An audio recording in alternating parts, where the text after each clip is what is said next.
Terima kasih saudara, Anda masih bersama dengan kami di Kaleidoskop 2023. Dan di segmen kali ini kami hadirkan untuk Anda informasi tentang dunia kesehatan dan juga sosial kemasyarakatan. Kementerian Agama mengusulkan biaya penyelenggaraan ibadah haji pada 2023 sebesar Rp69,1 juta per calon jemaah. Apabila usulan itu diterima, maka biaya haji mengalami kenaikan hingga Rp27,9 juta. Mengingat pada 2022 lalu jemaah haji Kalimantan Selatan hanya membayar Rp41,2 juta. Meski demikian, kantor wilayah Kementerian Agama Kalimantan Selatan meminta jemaah menunggu keputusan final terkait besaran biaya haji 2023 yang kewenangannya diserahkan pada anggota DPR Republik Indonesia Komisi 8. Naiknya biaya haji didasari untuk menjaga keberlangsungan dana nilai manfaat di masa yang akan datang. Kantor wilayah Kementerian Agama Kalimantan Selatan juga menyebut estimasi jumlah calon haji Kalimantan Selatan yang diberangkatkan sebanyak 3.818 orang. Sementara terkait penyelenggaraannya, kantor wilayah Kementerian Agama Kalimantan Selatan berupaya semaksimal mungkin menyiapkan operasional keberangkatan haji tahun 2023 di embarkasi Banjarmasin. Harpawi, Kompas TV, Banjarmasin, Kalimantan Selatan. Sejak pertengahan Januari, Dinas Kesehatan Kota Banjarbaru telah merapatkan barisan untuk mengantisipasi naiknya kasus demam berdarah dengue atau DBD. Pada bulan Desember 2022 lalu terdapat 30 kasus DBD di Banjarbaru. Kemudian pada minggu ketiga bulan Januari 2023 terdapat 30 kasus positif DBD. Jumlah ini terus meningkat hingga 31 Januari, yakni mencapai 50 kasus. Dinas Kesehatan Banjarbaru saat ini telah melakukan upaya untuk terus memantau meningkatnya penyakit yang disebabkan oleh gigitan nyamuk Aedes aegypti ini. Laporan surveillance yang biasanya aktif mingguan saat ini dibuat harian agar memperoleh data cepat.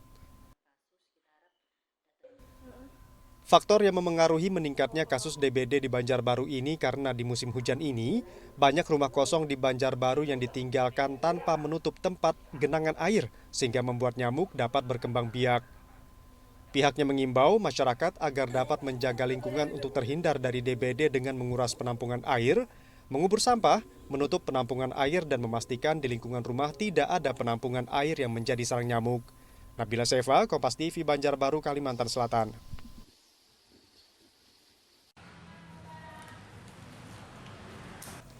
Sejumlah fasilitas kesehatan milik pemerintah Kota Banjarmasin sudah mulai melayani vaksinasi keempat atau booster kedua untuk masyarakat.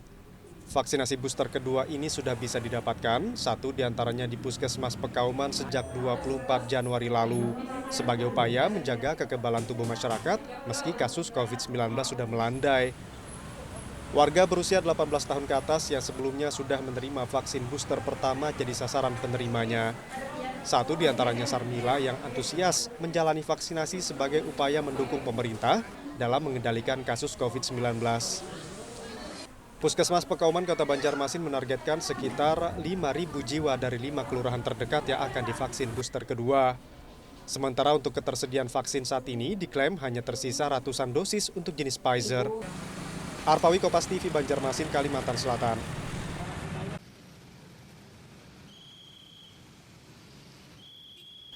Fenomena munculnya orang-orang dengan gerobak di sekitaran Kota Banjarmasin mulai terlihat sejak beberapa hari terakhir.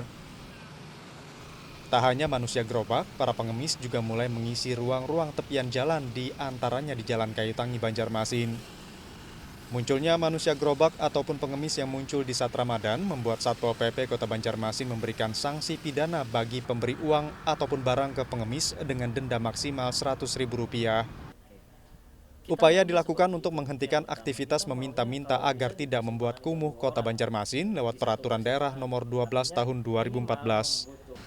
Di sisi lain, Satpol PP Banjarmasin memastikan tak melarang masyarakat beribadah lewat sedekah di bulan Ramadan, asalkan tidak dengan pengemis ataupun manusia gerobak di jalanan. Harpawi, Kompas TV, Banjarmasin, Kalimantan Selatan. Musim mudik Idul Fitri, parkir inap mobil di sekitar Bandara Syamsuddinur mengalami peningkatan jumlah pelanggan. Seperti di parkir inap milik Karyo yang hanya berjarak beberapa meter dari Bandara Syamsuddinur. Saat musim mudik, jumlah mobil yang parkir di lahan miliknya mencapai sekitar 50 mobil. Jumlah ini kurang lebih dengan musim mudik tahun lalu. Namun jika dibandingkan dengan hari biasa, terdapat peningkatan. Pada hari biasa, lahan parkir milik Karyo hanya terdapat 15-20 mobil yang parkir. Musim mudik tahun ini rata-rata pemudik menitipkan mobil miliknya selama 5-7 hari. Sejak tanggal 25 lalu, arus balik mulai terasa dan sejumlah mobil mulai diambil pemiliknya. Beberapa pemudik yang menitipkan mobilnya adalah pelanggan yang sama seperti tahun lalu dan menjadi pelanggan. Pemudik memilih menitipkan mobilnya di parkir inap miliknya karena tarif inap yang cukup terjangkau, yakni Rp25.000 per hari. Dan jika menitip selama 3 hari akan mendapat sejumlah fasilitas seperti cuci gratis dan dipanaskan mesin.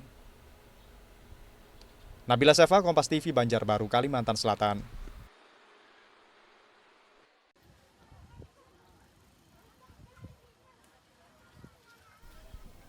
Penyeberangan feri Banjaraya Banjarmasin menuju Sungai Lauk, Kabupaten Barito Kuala masih dipadati penumpang.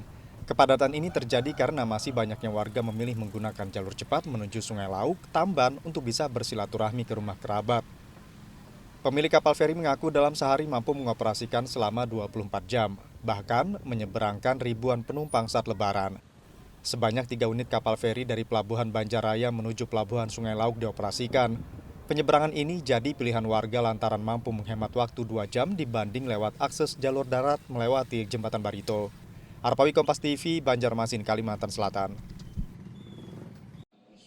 Bupati Banjar, Saidi Mansur, melepas calon haji untuk menunaikan rukun Islam kelima tahun 2023. Musim haji tahun ini calon haji asal Kabupaten Banjar berjumlah 371 orang, disertai tenaga pendamping 7 orang. Jemaah haji asal Kabupaten Banjar akan tergabung dalam 3 kelompok terbang embarkasi Banjarmasin, termasuk keberangkatan kloter pertama. Kloter pertama dijadwalkan masuk asrama haji pada 28 Mei mendatang dan akan diberangkatkan melalui Bandara Internasional Samsudinur pada 29 Mei. Untuk administrasi 371 calon haji asal Kabupaten Banjar dapat dipastikan saat ini sudah rampung dan tinggal menunggu waktu keberangkatan. Calon haji Kabupaten Banjar untuk tahun ini terdata berusia paling tua berasal dari Kecamatan Gambut, asal nama Safiah, umur 80 tahun, dan calon haji usia termuda berumur 20 tahun. Dedi Junaidi, Kompas TV, Kabupaten Banjar, Kalimantan Selatan.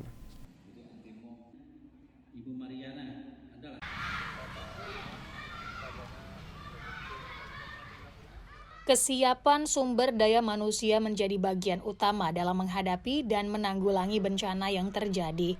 Untuk meningkatkan kesiapan dan kesiagaan tersebut, Taruna Siaga Bencana Kalimantan Selatan kembali merekrut anggota baru yang dominan terdiri dari kaum muda.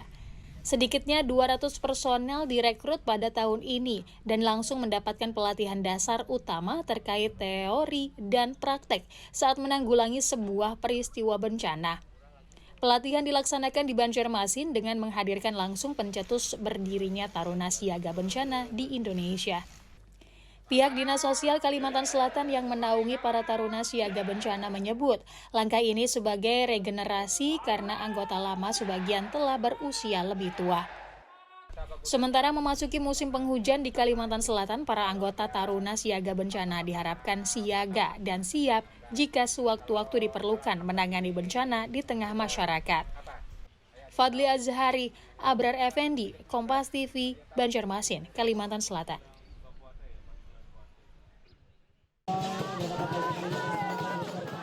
Nikah massal presisi Baiman yang digelar Polresta Banjarmasin bekerja sama dengan pemerintah kota Banjarmasin pada Selasa 5 Desember siang berlangsung semarak dengan iring-iringan pawai para pengantin menggunakan beca. Tak ketinggalan Kapolda Kalimantan Selatan Irjen Pol Andirian dan sejumlah pejabat utama ikut menyemarakan pawai ini. Program nikah massal ini diikuti sekitar 150 pasangan pengantin. Membantu warga yang kesulitan untuk melaksanakan nikah mandiri, terutama karena persoalan ekonomi, menjadi salah satu tujuan kegiatan ini agar hal keluarga, terutama anak, terpenuhi. Kegiatan ini juga dirangkai dengan sejumlah bakti sosial, seperti pemberian bantuan bagi warga yang mengalami disabilitas. Selain itu, pemberian bantuan sembako serta kegiatan pasar murah yang disambut antusias warga. Fadli Azhari, Abrar Effendi, Kompas TV, Banjarmasin, Kalimantan Selatan. Ya saudara, berita tadi sekaligus mengakhiri program Kaleidoskop 2023. Saksikan terus program menarik lainnya hanya di Kompas TV, independen, terpercaya.